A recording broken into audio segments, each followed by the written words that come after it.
I'm an evangelical Christian. That goes to the core of my identity.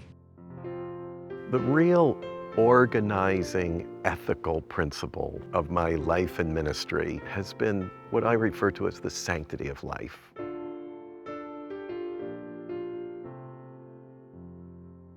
For those of us who support the public display of the Ten Commandments, our prayers are being answered, standing in defense of the traditional definition of marriage as between one man and one woman. Make no mistake about it. This decision is the beginning of the end for Roe v. Wade.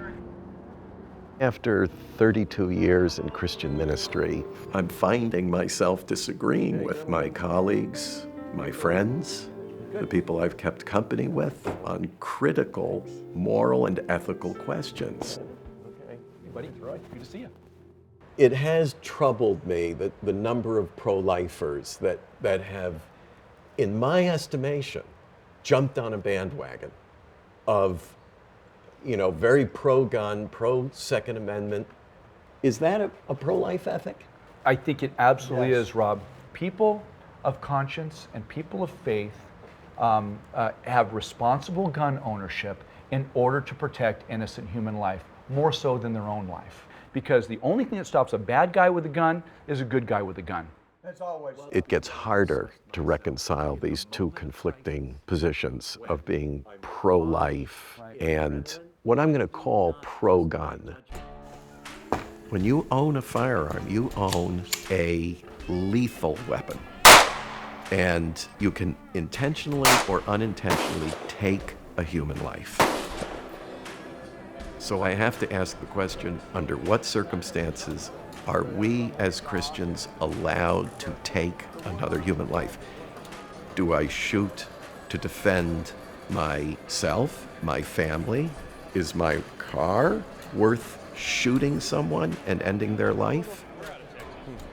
The whole gun question for me is a very good barometer for where we are as a culture, certainly where the conservative movement stands on certain paramount moral questions. How can we defend our families without the right to guns? They want to use shootings to perpetuate their agenda. And that agenda, I believe, is to take our guns from us. People forget that many generations of evangelicals became pacifists, conscientious objectors, up until very recent times. Evangelicals were largely Democrats.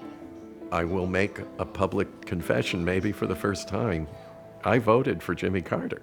And what doth the Lord require of thee? In fact, that was true of a lot of evangelicals. Evangelicals were overwhelmingly Democrat until the campaign of Ronald Reagan. With thy God. It's morning again in America. And under the leadership of President Reagan, our country is prouder and stronger and better. It was in the Reagan era that massive numbers of evangelicals came into the Republican Party. I did too. Those of you in the National Association of Evangelicals are known for your spiritual and humanitarian work. Ronald Reagan engaged evangelicals in a brilliant and very successful way. Thank you for your prayers. If you were an American evangelical in the 1980s and 1990s, virtually to a one, we were card-carrying Republicans.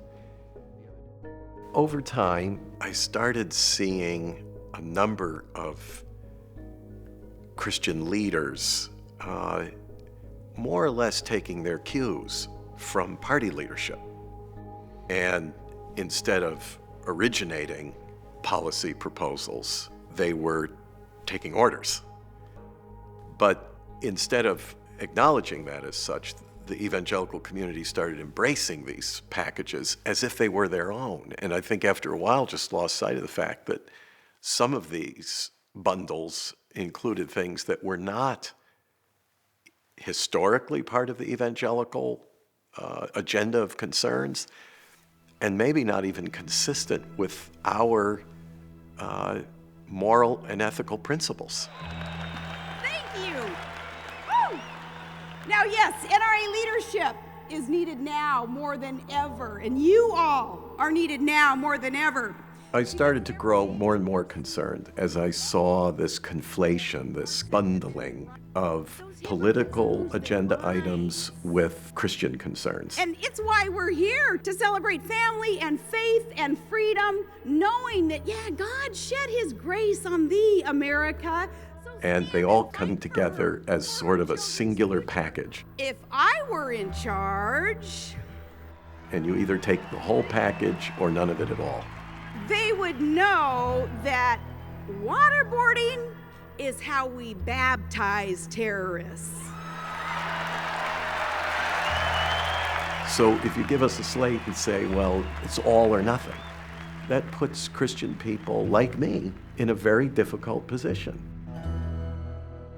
We have to be governed by our conscience, not by a particular political agenda. So I recently left the Republican Party, and I'm now an independent.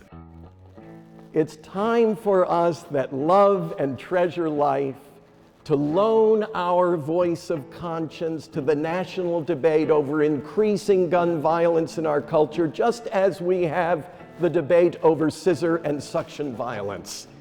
It's all of a piece. Praise be thou, Lord God, King of the universe, who gives us bread from the earth. I want to be known as a Christian, as a Christ follower. Take, eat, he said. Not as some kind of a Christ follower, not as a conservative Christ follower. Neither would I want to be known as a progressive Christ follower. I want to be a Christ follower.